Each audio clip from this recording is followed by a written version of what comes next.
السلام علیکم ورحمۃ اللہ وبرکاتہ۔ ناظرین کرام، سامعین کرام، امید ہے کہ آپ بخیر ہوں گے۔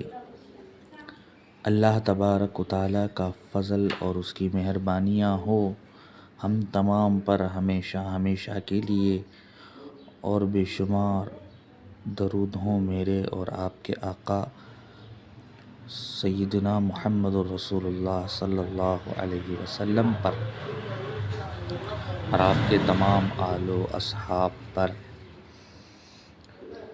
محترم سامعین کرام، ناظرین کرام، جیسا کہ ہم اس سے پہلے بھی سبق پڑھ چکی ہیں، سبق نمبر 7 الخضار یعنی خضروات یعنی ترکاریوں کے بارے میں، ویجیٹیبلز کے بارے میں پڑھ چکے ہیں، اور ہم نے ان الفاظ کے معنی بھی پڑھے اور سمجھے اور اسے یاد بھی کیا، اور مزید یاد رکھیں اور انہیں استعمال کریں۔ اور اب جو ہے دوسری یعنی 8ویں سبق آپ حضرات کے سامنے لے کر کے آیا ہوں۔ اسے بھی ہم جو ہے پڑھیں گے، سمجھیں گے اس کے معنی کو اور اس کے الفاظ کو استعمال کریں گے، اور ہمیں عربی میں اور بھی پختگی حاصل ہو جائے گی۔ تو آئیں سبق پڑھتے ہیں کہ اب ٹاپک ہے الحیوان، جانور۔ حیوان سے کہتے ہیں وہ جاندار چیز کو کہتے ہیں، اور حیوان انسان کو بھی کہا جاتا ہے۔ انسان کو حیوان ناطق کہتے ہیں، جو سمجھ کر بولنے والا جاندار ہے، جانور ہے۔ تو دوسرے بھی حیوان ہیں جس کے اندر جانیں بستی ہیں، لیکن سمجھنے کی طاقت نہیں ہوتی، نطق ان کے اندر نہیں ہوتا۔ تو آئیں شروع کرتے ہیں آج کے سبق کو۔ تو سب سے پہلا لفظ ہے دیکن۔ دیکن مرغے کو کہا جاتا ہے، اور اس کے بعد لفظ ہے دجاجتن۔ دجاجتن مرغی کو کہا جاتا ہے۔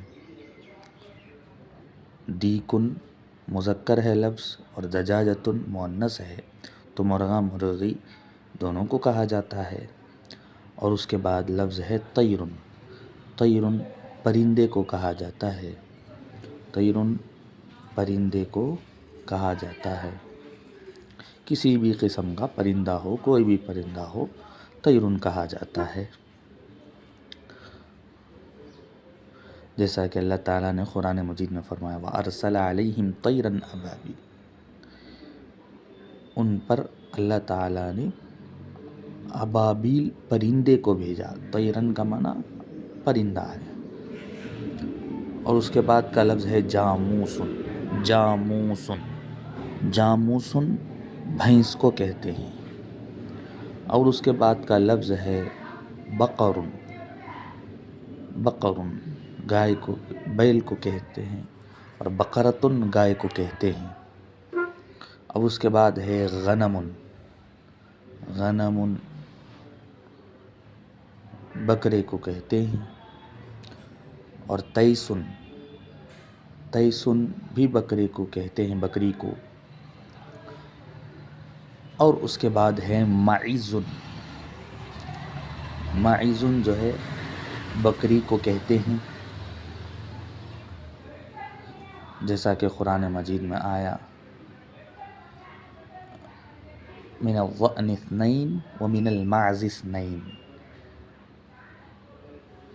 بھیڑیا میں سے 2 اور بکریوں میں سے 2۔ تو معیزن کا معنی بکری ہے، اور نعجتن کا معنی بھیڑیا ہے۔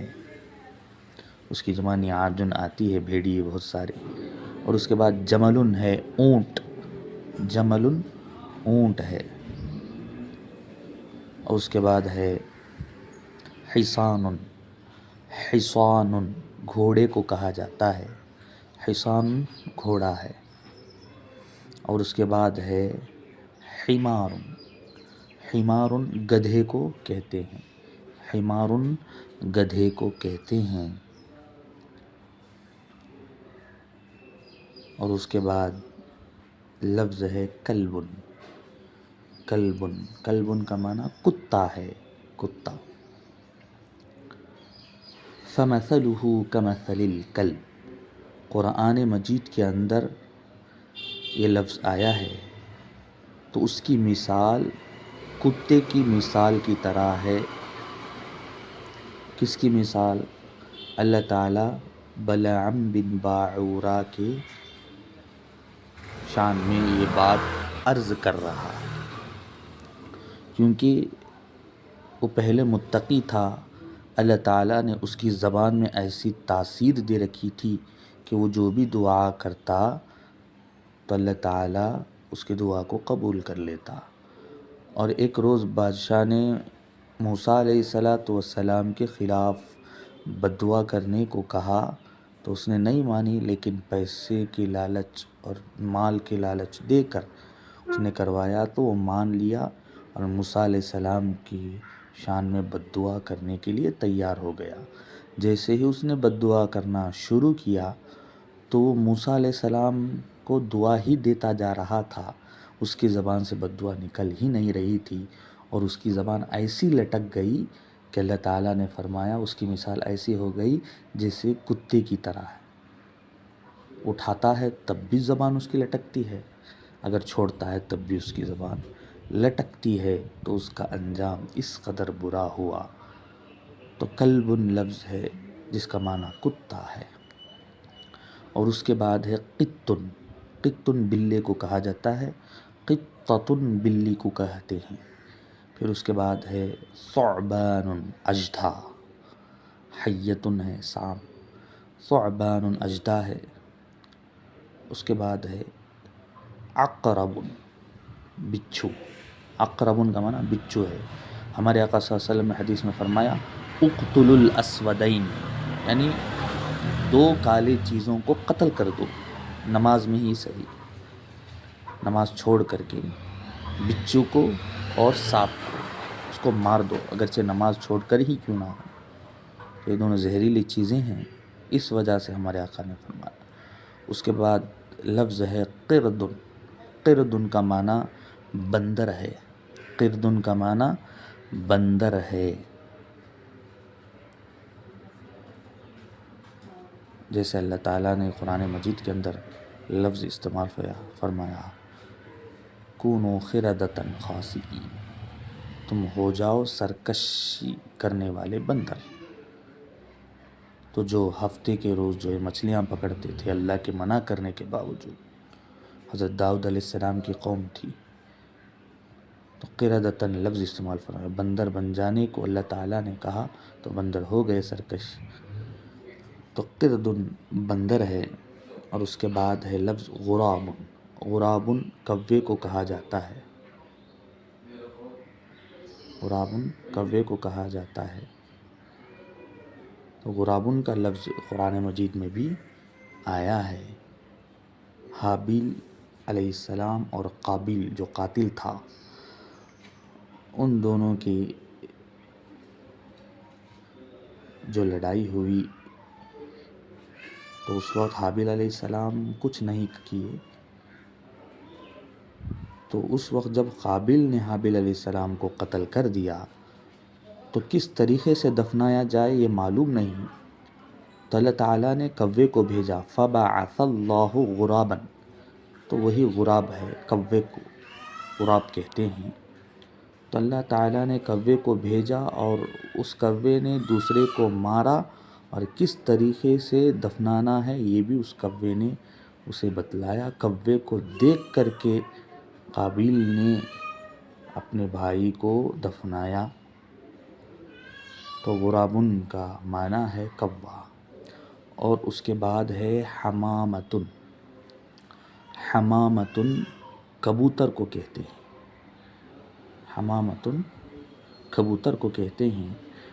ہمارے نبی صلی اللہ علیہ وسلم کے پشت مبارک پر، ایک گردن پر جو مہر نبوت لگی ہوئی تھی وہ حمامہ یعنی کبوتر کے مانند تھی، مثل الحمامہ۔ حدیث کے اندر آتی ہے بات، جسے سلمان فارسی رضی اللہ تعالیٰ عنہ نے چوما ہے، اور کتنے صحابہ جو ہے اس مہر نبوت کو جو ہے ہمارے آقا صلی اللہ علیہ وسلم کے جو ہے چومے ہیں۔ اور اس کے بعد ہے لفظ یمامتن۔ یمامتن یہ فاختے کو کہتے ہیں، چھوٹا کبوتر، یہ فاختے کو کہتے ہیں۔ اور اس کے بعد ہے لفظ ہدعتن۔ ہدعتن چیل کو کہتے ہیں، چیل۔ ہدعتن چیل کو کہا جاتا ہے، ہداء جمع بھی آتی ہے۔ اس کے بعد ہے اسدن۔ اسدن شیر کو کہتے ہیں، اسدن شیر کو، جیسے ہم پڑھتے ہیں حضرت علی رضی اللہ عنہ کی شان میں اسد اللہ الغالب، اللہ کے شیر جو غالب آنے والے حضرت علی رضی اللہ تعالیٰ عنہ ہیں، تو اسد شیر کو کہتے ہیں۔ اور اس کے بعد ہے ذئبن۔ ذئبن بھیڑیا کو کہا جاتا ہے، ذئبن بھیڑیا کو کہا جاتا ہے۔ جیسا کہ یوسف علیہ السلام کے بھائیوں نے حضرت یعقوب علیہ السلام سے کہا تھا فَأَكَلَهُ الذِّئْبُ، کہ یوسف علیہ السلام کو بھیڑیا نے کھا لیا، لیکن حالانکہ بھیڑیا نے نہیں کھایا تھا، ان بھائیوں نے یوسف علیہ السلام کو کنویں میں ڈھکیل دیا تھا، اور کسی اور جانور کے خون کو جو ہے خمیس میں ان کے لگا کر کے ان کے والد گرامی کے سامنے پیش کر دیا تھا۔ اور اس کے بعد ہے بدم کذب، اسی لیے کہا گیا جھوٹے خون سے۔ تو اس کے بعد لفظ ہے نمرن۔ نمرن چیتے کو کہا جاتا ہے، نمرن چیتے کو کہا جاتا ہے۔ اللہ تبارک و تعالیٰ سے دعا گو ہوں کہ پروردگار ہم تمام کو علم نافع عطا فرمائے، نقصان دینے والے علم سے بچائے، اور تکبر والے علم سے بچائے، تواضع والا علم ہمیں عطا فرمائے، اور ہم تمام مسلمانوں کے لیے آسانیاں فراہم فرمائے، اور ہمارے سمجھنے کے لیے اللہ تعالیٰ جو ہے آسانیاں مہیا فرمائے، اور ہمارے سمجھ کو کھولے، اور اس کے کلام پاک کو ان الفاظوں کے ذریعے سے سمجھنے کی اللہ تعالیٰ توفیق عطا فرمائے، اور حضور اکرم صلی اللہ علیہ وسلم کی باتوں کو اور فقہاء کرام کے بتائی باتوں کو سمجھ کر اس کے مطابق عمل کرنے کی اللہ تعالیٰ توفیق عطا فرمائے۔ اب اس کے بعد دوسری ویڈیو لے کر، اسی طریقے کی دوسری ویڈیو کو لے کر میں آپ حضرات سے ملوں گا۔ تب تک کے لیے میں آپ حضرات سے اجازت چاہتا ہوں۔ السلام علیکم ورحمۃ اللہ وبرکاتہ۔